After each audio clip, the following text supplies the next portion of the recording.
Ustadz, dulu Ya. ada kan kita kan tak boleh sebut nama kan. Ada inisial A mengasihi saya Kijang Innova. Saya tolak. Tak saya ambil. Habis itu ada lagi inisial N mengasihi CRP. Saya tolak. Tak saya ambil. Ada satu lagi mengasihi Fortune. Tak saya ambil. Takut saya tersandra.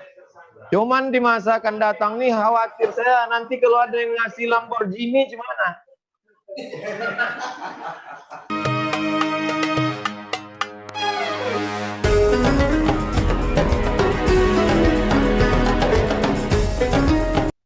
Banyak orang punya ilmu, banyak orang hebat, tapi tersandra mulutnya, tersandra hatinya karena duit.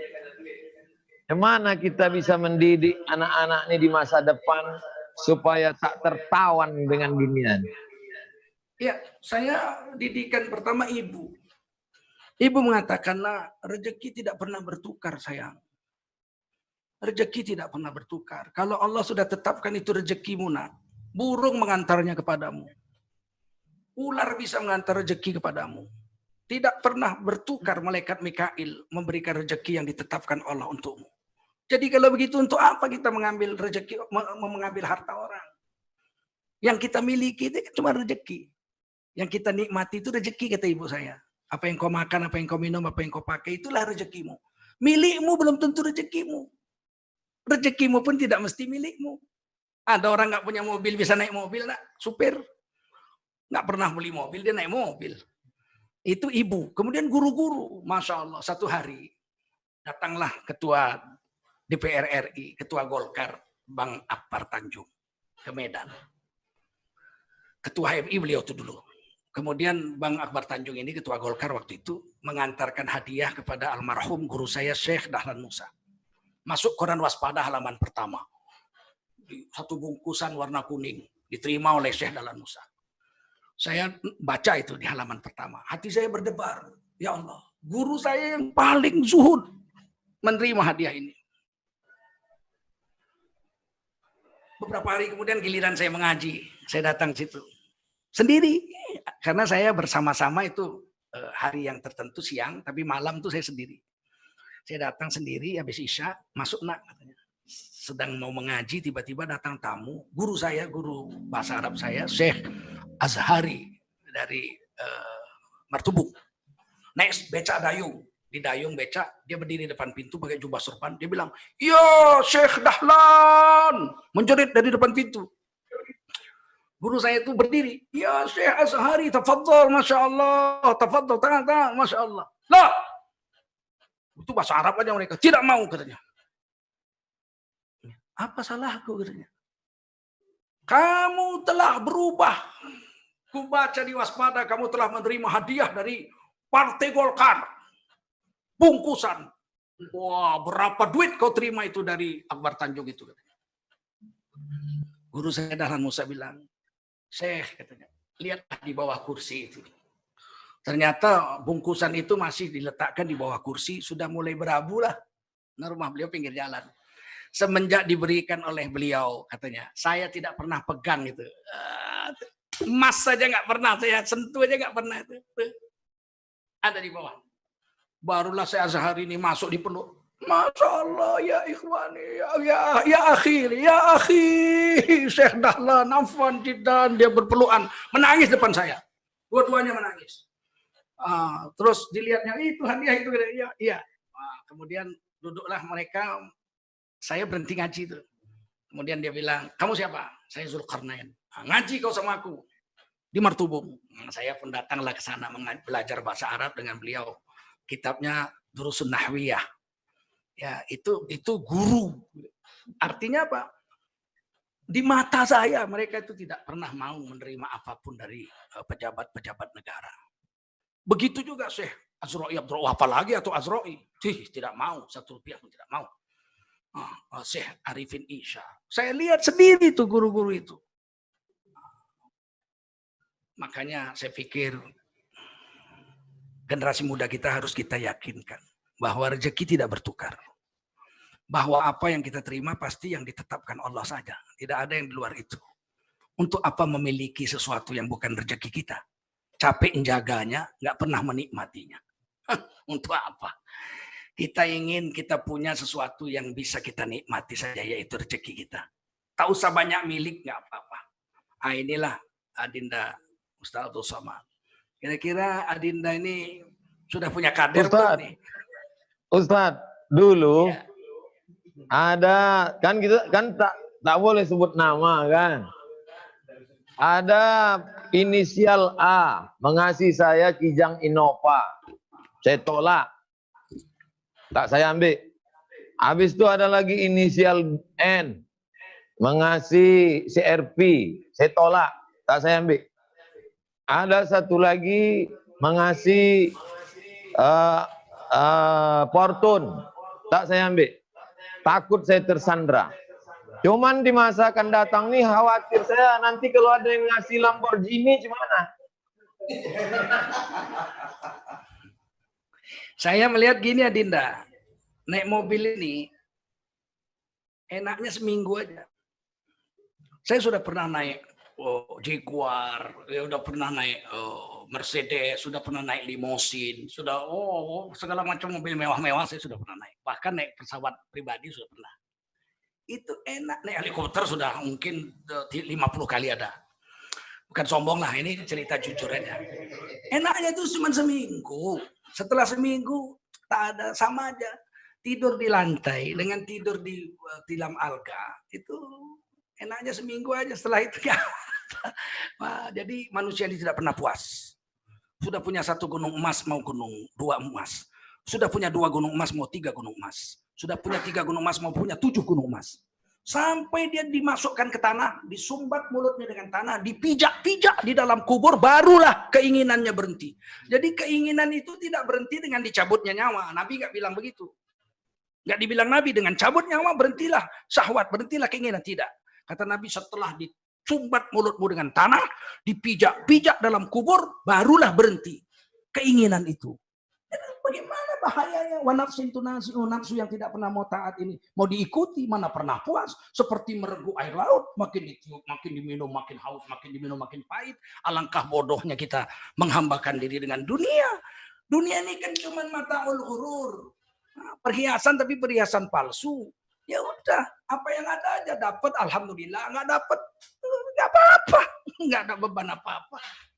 Saya pernah tidur di hotel yang dibayar itu 1 malam 150 juta. Saya bilang saya tidak mau. Nanti saya mati di situ, alangkah mengerikannya menghadapi malaikat Munkar Nakir. Mati dengan biaya 1 malam 150 juta. Hotel bintang 7. Terus sedangkan bibi saya, sepupu saya mungkin ada yang belum punya rumah. Nggak berani saya. Saya tidak mau.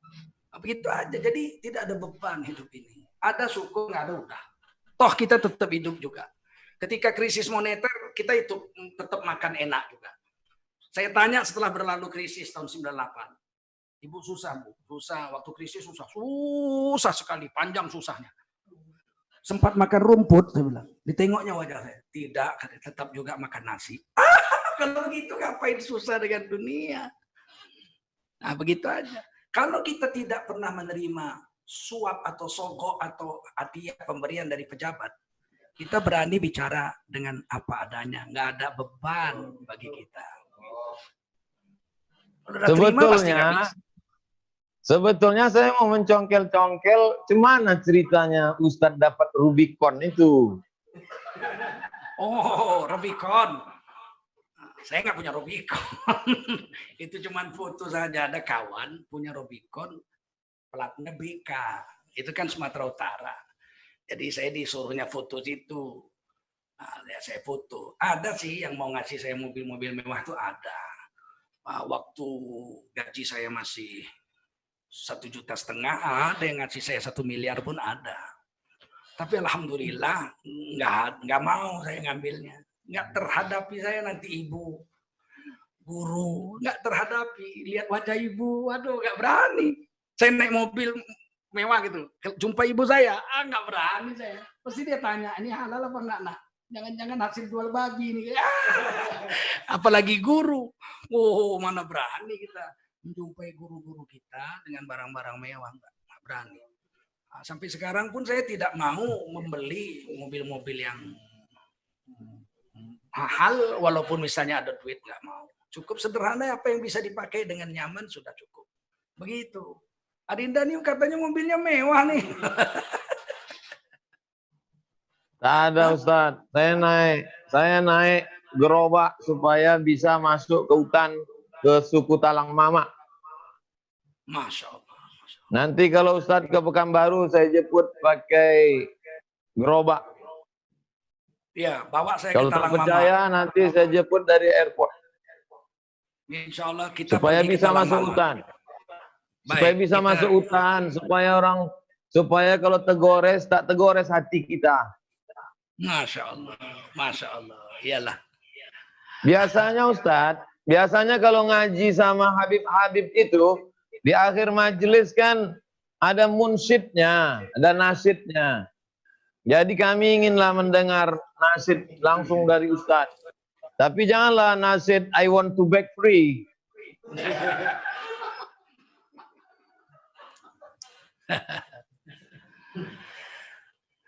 Saya sudah lama nggak menyanyi. Ada satu syair Melayu yang cukup bagus. Ya. Sepohon kayu daunnya rimbun, lebat bunganya serta buahnya, walaupun hidup 1000 tahun tapi tak sholat, apa gunanya? Walaupun hidup 1000 tahun tapi tak sholat, apa gunanya? Ini syair luar biasa bagi kita. Orang Melayu ada syair lain untuk Melayu. Asamlah kana, asam gelugur, ketiga asam si riang-riang, ahai menangis badan di pintu kubur, aduhai nak sayang, teringat diri tidak sembayang. Ada satu lagi dari Wah Ahmad Baki. Wah Ahmad Baki ini kawan sebangku Syekh Dahlan Musa, murid Syekh Yunus ahli tafsir. Beliau pengarang lagu, pemimpin orkes El Suraya Putri, tapi beliau setiap malam Jumat khatam Quran sejak bujangan sampai wafat sedang khatam. Allah. Lagu itu indah sekali, boleh Adinda dengar.